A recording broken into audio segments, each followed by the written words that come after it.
must give us that good example.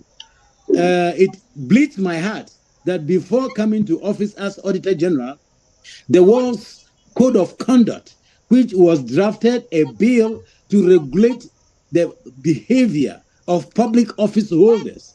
And up to today, that bill has not seen the light of day. Why is it so? Because they are corrupt. All the, what do you call it, cabinet ministers and the members of, they are all corrupt. So to push this bill. Why we want to make money go to the private sector?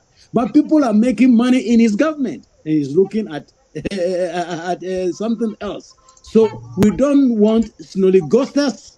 We need people who will promise and deliver what they promise. Thank you. Interesting thoughts, and you took the wind out of my sail, because up next, that's one of the areas I'm going to be looking at. You started by talking about campaign financing policies. You spoke about that, and I was going to ask maybe further on in the conversation about the Public Office Holders Bill and why it has not seen the light of day up to this point. For those of you who have joined the conversation, many more of you are adding on. We have almost 70 now. We're grateful for your time. But let me just seize this moment to look at a few of your reactions. Some are responding well-spoken, Daniel. That is Rosa Dubé. And I have this one from Dr. H. Kwame. You say, probably we Ghanaians have not been able to A, distribute our national resources equitably, B, insecurity in finances after serving the public, and C, we as leaders are not assertive enough. Hence, unethical or corrupt leadership is becoming a social security, I think you mean problem in itself. You can keep your messages coming.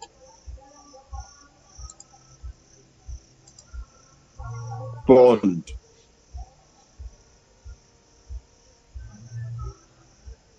Ben, you're muted.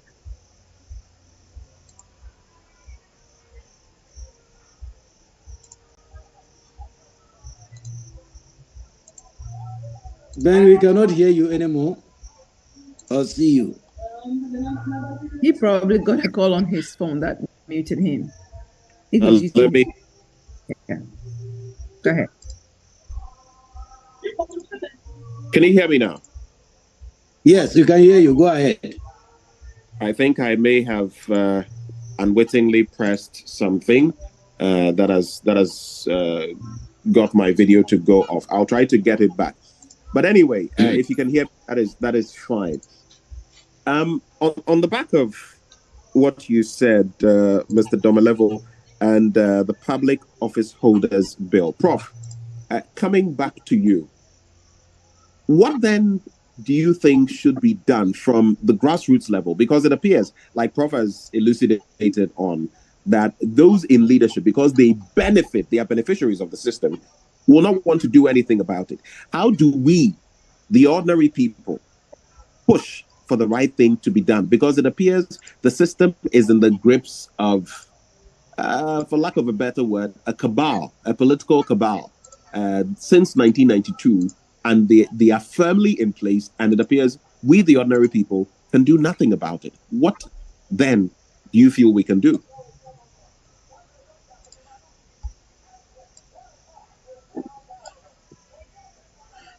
I do have to repeat myself a little bit. We will have to be very angry. The youth have to be angry. They have to be angered by what is going on. And then we also need the punitive Are you measure. saying we're not angry enough? No.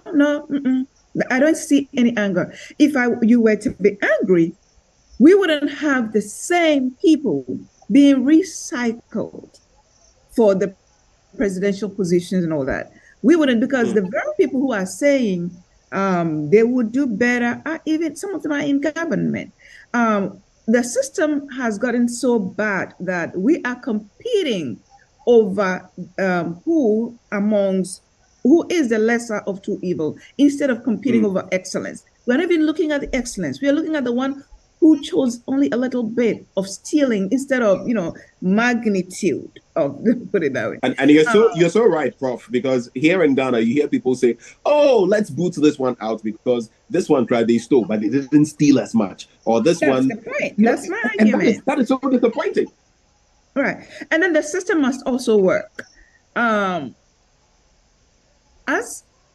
in my introductory message, I said, in my introductory remarks, I said that here, people are even afraid to lose their jobs. And just that, I don't want to lose my job. Ensure that they engage in ethical behaviors through and through. I remember when I was a student, I was teaching a class. I had over 175 students in the class, so I couldn't use essays. I preferred multiple choice exam, and they had a centralized center for us to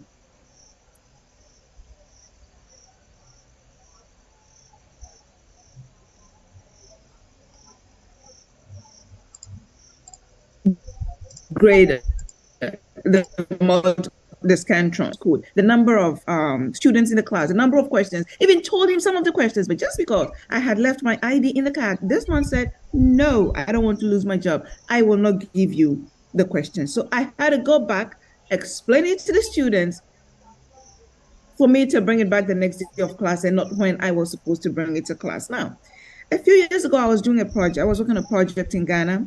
That was when you could cash checks, American checks in Ghana. So they mailed a check to my project manager to pay staff and all that. They mailed it, they didn't give it to me.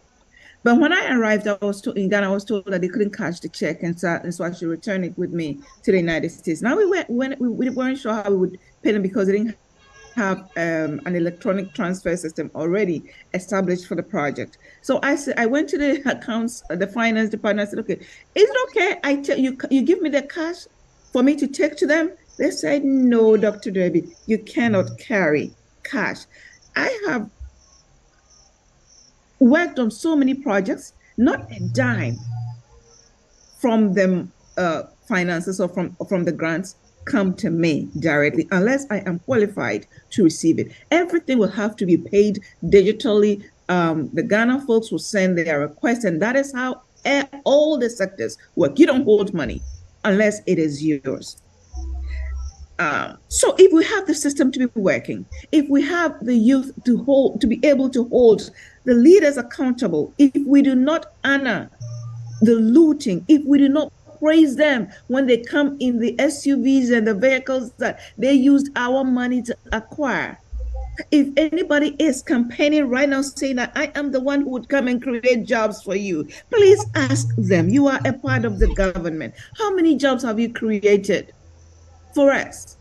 And when you come in, are you going to create jobs through the government system or the private sector using other people's skills and resources? Or are you going to use your resources so that the profits from such businesses are still going to be yours? So we need to be rational. We need to be calculative. We need to assess them very, very well. We shouldn't be recycling them.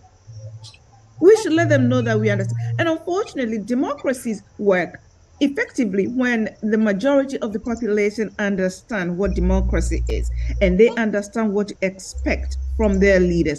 That is the disconnection right there. We haven't been able to educate the general public enough to understand that when you are voting people into office, you are not begging them to come and lord it over you. You are asking, they are actually begging you to bring them into office so they can serve you. If we can eradicate this disconnection, if we can fill it up and the population would understand this, I am sure that when people come to them to campaign and they say they are going to buy them a bicycle, they will be sure that they have the finance for the bicycle, and the bicycle is not going to be stolen bicycle, but from their own money. It's all about accountability, transparency, and respect for posterity. And it's interesting the point you make about that consciousness, that realization, that epiphany, if you like, that, hey, we're ceding our power to these people, but at the same time, we are the ones with the power and they are meant to serve us. And if they fail, we should hold them accountable. We should hold their feet to the fire of accountability. But you see, you make mention of the fact, for example, that you've been through all these organizations and done all this work, and unless some specific sum of money is supposed to come to you, not a dime comes to you. In our system, it's the reverse. I've heard ministers of state called to parliament to account for how money has been spent, and sometimes it is laughable. Not just ministers of state, other people who work in, government, the